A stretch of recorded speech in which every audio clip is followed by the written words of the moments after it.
Hello, good people. This is your guy, Mr. Educator, Mr. Communicator, Mr. Free Thinker, coming back at you live once again from the Lone Star State with another edition of the Meter Mike Speaks. All right, good people. I'm pretty sure you heard of the story that is in the news. Mr. Kyle Rittenhouse from Illinois, which we all know he crossed the state lines into Wisconsin. So he's from Antioch and he went to Kenosha, Wisconsin. Just to give you a backstory, remember the George Floyd incident, Black Lives Matter? It was an incident, I do believe, happened in Wisconsin. Hey, rioting, we all know. You get where I'm going from. You get where I'm coming from. So anyway, one of my subscribers told me would like for me to do a story on this. I said, okay, I would before it ends, because I think people are waiting to see the outcome of this. So we're going to talk about it. Now, Mr. Rittenhouse, 17 years old. Now, he traveled from Antioch, Illinois to help protect businesses from rioters and to provide first aid to wounded protesters. He did this all by himself. So, now, this is his quote. "People are getting injured," Rittenhouse told reporter Richard McGinnis, "and our job is to protect this business. Part of my job is also to help people." So he said, "If there's somebody hurt, I'm running into harm's way. Bad idea. That's why I have my rifle, the M4, pretty much what it looks like, because I need to protect myself, obviously, and I have my med kit." Okay. 17. Rittenhouse wasn't a first responder, good people. He was a volunteer and probably should have been at home with his parents, who strangely seem to be quiet at the moment. Now, some called the people who came to Kenosha to protect the community vigilantes, but they called themselves guards. Little play on words here.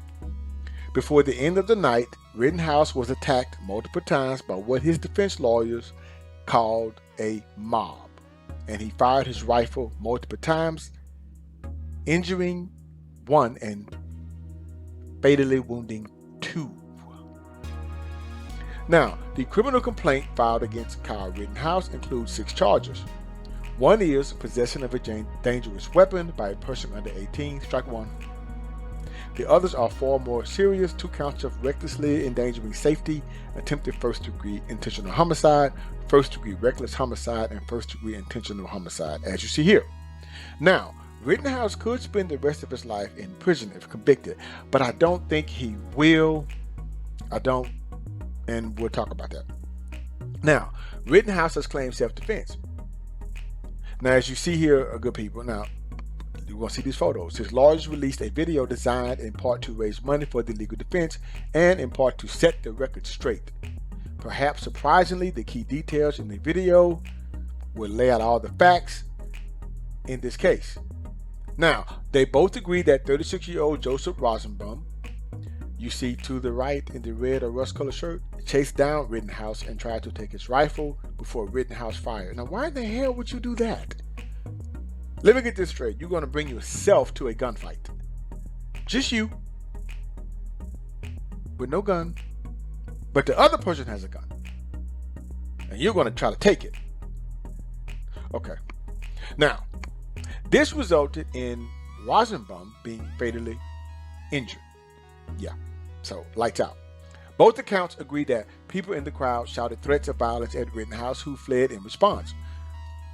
Now, they were pursued, he was continuing to be pursued by angry elements of the crowd. Now, both accounts describe another young man named Anthony Huber, striking Rittenhouse with a skateboard, you see here in the middle, attempting to take the rifle before Rittenhouse fired a single fatal shot. Now, he brought a skateboard to the gunfight. Now, the other guy just brought himself. This guy, Mr. Huber, decided to bring a skateboard to a gunfight. Maybe it was a skateboard that fired bullets. Okay. Both accounts agree that Gage Grosskreutz was carrying a gun as he advanced on Rittenhouse, who fired a single shot, wounding Grosskreutz and ending the attack. Grosskreutz, I do believe, was the only one who came prepared. But it didn't work out too well for him, but he survived. Okay. Well, let's take a good look here. Now, one group of people are saying Rittenhouse is a vigilante. Another group is saying he's a patriot who stepped up to maintain law and order when local officials failed to act. In a court of law, theoretically, neither of those perspectives should factor into a jury's verdict, according to the attorney. Now, the goal, according to the attorney, is to have an objective assessment of the known facts. But I think Mr. Rittenhouse should have been at home. He should have been at home with his folks. 17. Jumping in the automobile, driving across state line with a weapon. Okay. Now, it is agreed that based on the information available, Rittenhouse was very likely legally justified in using deadly force in self-defense. That at the moment he pulled the trigger, each time Rittenhouse had reason to believe he was in imminent danger of death or great bodily injury. There's no doubt about that. No doubt. Now, even though Rosenbaum, the guy that had on the rust-colored shirt, wasn't absolutely armed at the moment, which was quite stupid, once he attacked Rittenhouse, once he threw something at him, I don't know what that was supposed to do. Once he chased him and then reached for the gun, my thought is that Rittenhouse, regardless of all the circumstances under which he found himself at that moment, would have reasonable belief that a deadly force threat was imminent, unquote. Yeah, and then he had a right to use it. And that's why Rosenbaum is no longer here. And Rittenhouse is. Now, the attorneys do agree that the second and third shootings, which were clearly captured on video, appear justified, as there's little question that Anthony Huber had attacked Rittenhouse with a skateboard. I don't know what the hell with the skateboard. Okay. And attempted to take his rifle. Okay. And that Gage Grosskreutz was armed as he advanced aggressively towards Rittenhouse. Now, when they're yelling, beat him, get him, chase him, knock him down, swinging a weapon, the skateboard is clearly a weapon, as you saw, good people, and this sense, drawing guns, all in the context of him trying to get away.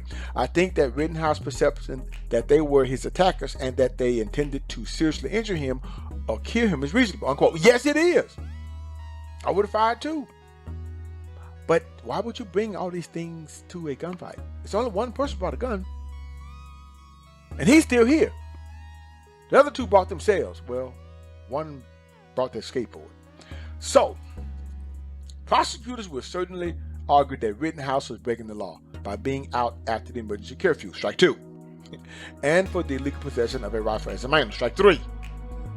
It's quite possible that a jury may forgive Rittenhouse for each time he pulled the trigger, yet hold him accountable for deliberately and voluntarily injecting himself into a dangerous circumstance in the first place. Now, I don't know what the penalty for that is, but I think, yeah, he may be guilty on that. Now, this just in, good people.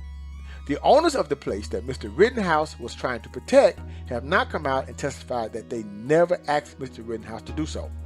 Things that make you go, Now, could this determine the outcome of the case? I don't know.